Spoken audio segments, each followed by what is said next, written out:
Welcome to the Human Capital Innovations Podcast, your go-to source for personal, professional, and organizational growth and development.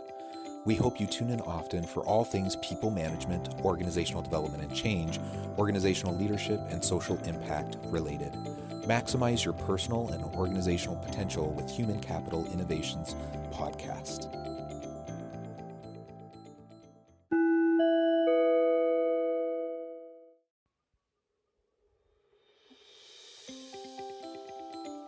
Welcome to the Human Capital Innovations Podcast. In this Forbes feature HCI podcast episode, I explore the recent Forbes video, Melinda Gates, on the need to have more women in positions of power.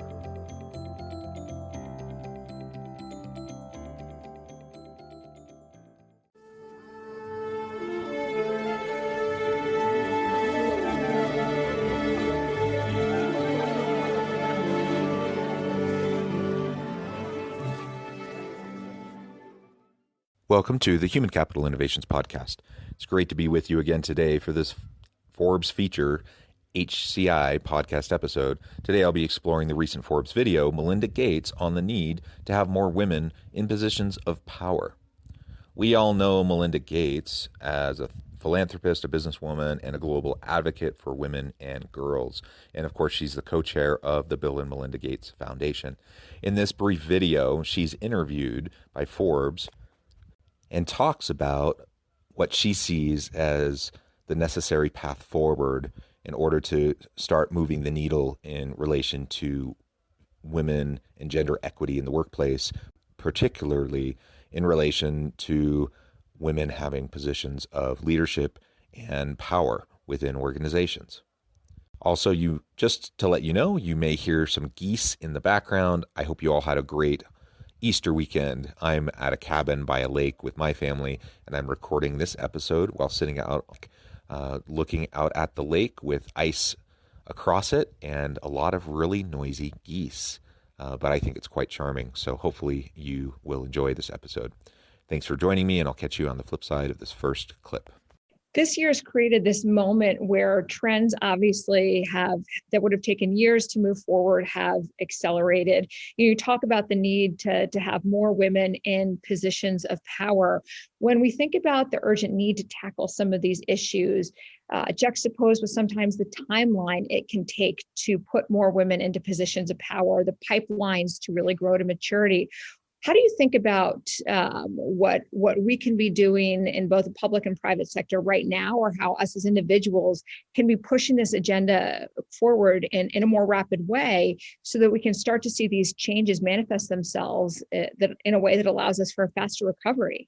Right. I think so often we've talked about these pipelines and these leaky pipelines, but honestly, we use that as an excuse.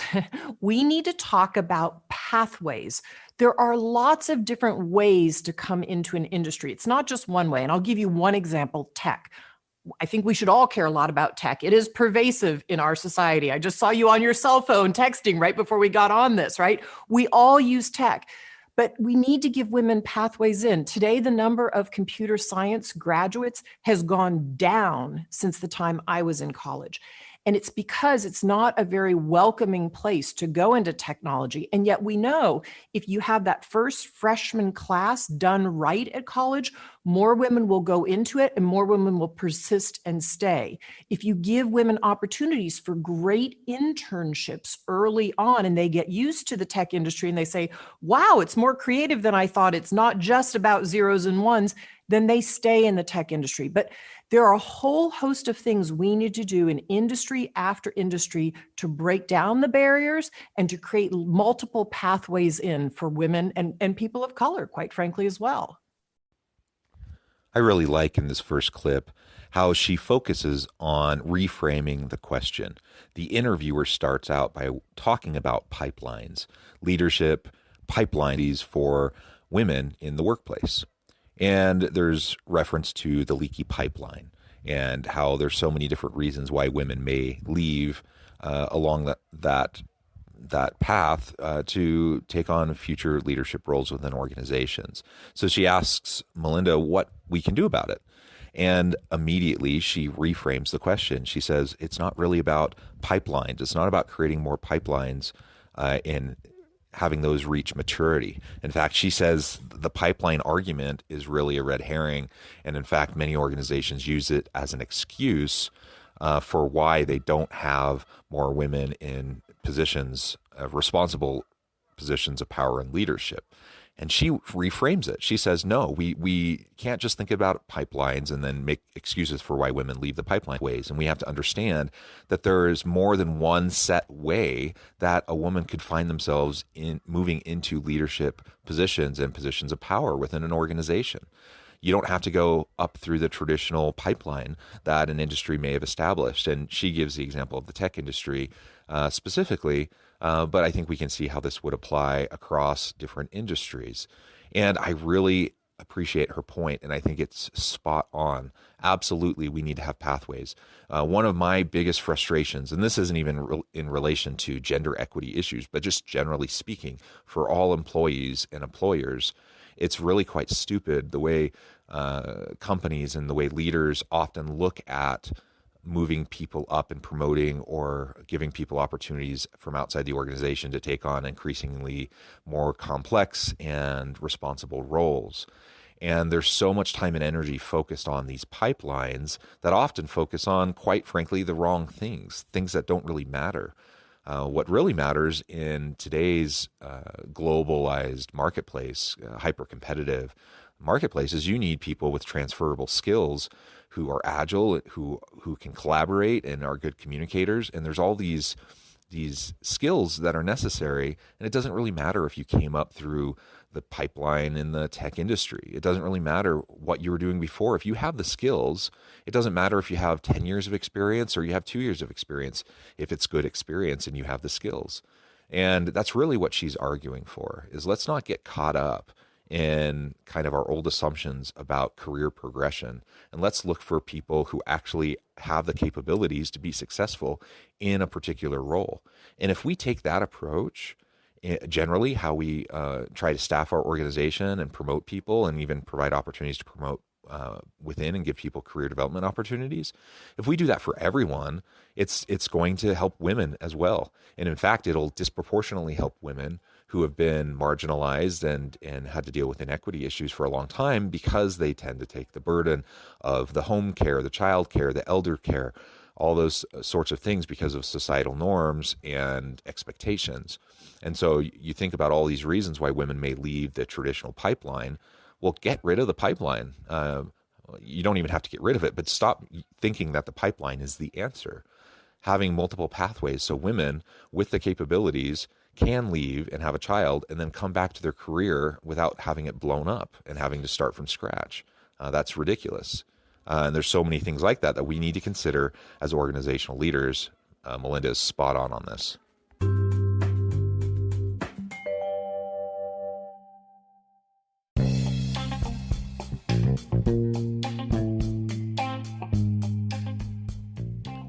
I'm excited to announce the publication of my new book from HCI Press, The Alchemy of Truly Remarkable Leadership: Ordinary, Everyday Actions That Produce Extraordinary Results.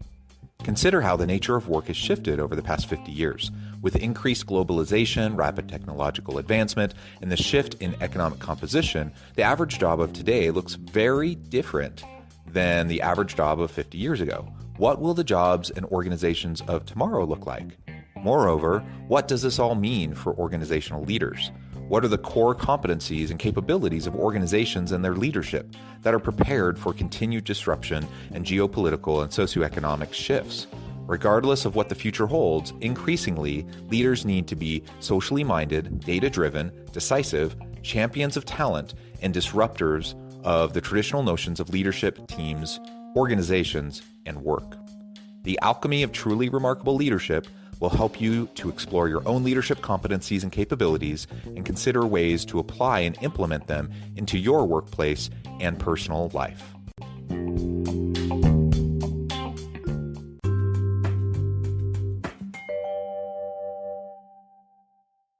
How do you think, when you talk about what industries need to do, there's no silver bullet solution. And each industry has its own nuances and sets of challenges or opportunities to address these issues.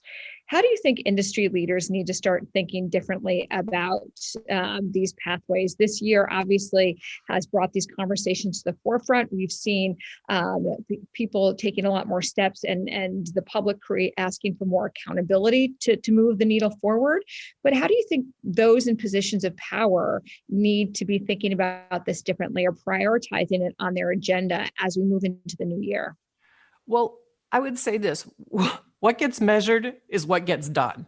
So if you're the CEO of a company, you can set it as an expectation for your employees and for your senior leaders and your senior managers to say, we are going to move the needle on this. Have transparency about how many women and people of color you have at all levels.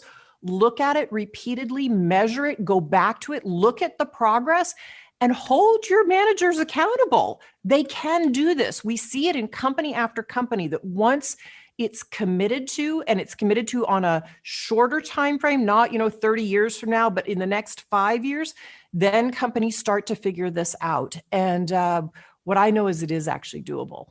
We just have to commit to it. So how do we move the needle? It always comes back to accountability. Again, I think she's spot on this one, because again, we make so many excuses in organizations for why we have inequities, whether it's gender equity issues or racial ethnic equity issues or whatever the problem may be. We make excuses all the time, and then we say what we want, but we don't hold people accountable. What you measure gets paid attention to. And so if I'm a CEO or I'm an executive or I'm a manager, I need to hold my people accountable for what they do in their own units, in their own teams. And if gender equity is important, just in general, in terms of hiring practices and in terms of leadership positions, then certainly I need to hold my executives and my upper management individuals responsible for those. I need to clearly set those expectations. I need to hold them accountable for them. And if they're not moving the needle, they're not paying attention to it and coming back to it again and again, then clearly they're not doing something that's very important, an important part of their job, just like any other KPI that might be out there that we have them focus on. What happens all too often in organizations is we say that we want inclusion, diversity, we want belonging, we want gender equity issue, those sorts of things. We make those comments, but then we just get caught up in the daily grind of running the business, and we fall back into old patterns and old assumptions, and we end up perpetuating those same patterns and the systems in the organization that in fact we need to actively dismantle to allow for more equal and equitable opportunity across the board. Certainly this applies to gender equity issues, and it certainly applies to women rising in the ranks of organizations and having leadership opportunities and the opportunity to have more responsible and powerful positions. There's no question that women are every bit as capable as men, and it's been really interesting even during this pandemic to look at those nations that have responded most positively and in the most healthy way, both physical health, but also the emotional and social health of their citizens. Those countries that have done the best job have all been led by women, and I'm not sure that's an accident. I'm not sure that's an anomaly. I think women are so capable, and perhaps this sounds just silly coming from a middle-aged white dude to be saying this, but I really do mean it. We need to pay attention to this. There's no more excuses. If we think this matters, then we need to make it happen within our organization, and we can't just fall back on the same old tired excuses, and we can't give our people, our leaders, a pass for not promoting more gender equity within their areas. I really appreciate Melinda and her insights in this video, short as they are, to the point, and we would all do well to very carefully consider what she's saying here about creating pathways for more opportunities for leadership and power positions within organizations and accountability. Obviously, pathways and accountability are important regardless of whether we're talking about gender issues or not, but certainly it is in that context. I hope you'll consider her points. I hope you'll carefully think about what you can do in your own organizations, what you can do yourself, but also what you can do with your people and holding them accountable. And I think we can start to see things move in a positive direction if we can just continue to pay attention to this. Thanks for joining me for this episode of the Human Capital Innovations Podcast. As always, I hope you stay healthy and safe, that you can find meaning and purpose at work each and every day, and I hope you have a great week.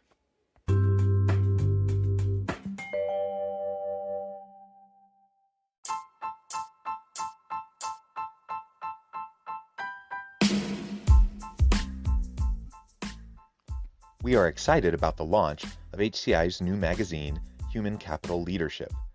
Human Capital Leadership is a free, interactive e-magazine designed to help individuals, leaders, and organizations find innovative approaches to maximize their human capital potential. We will be publishing issues quarterly in August, November, February, and May. Check out the first issue and let us know what you think.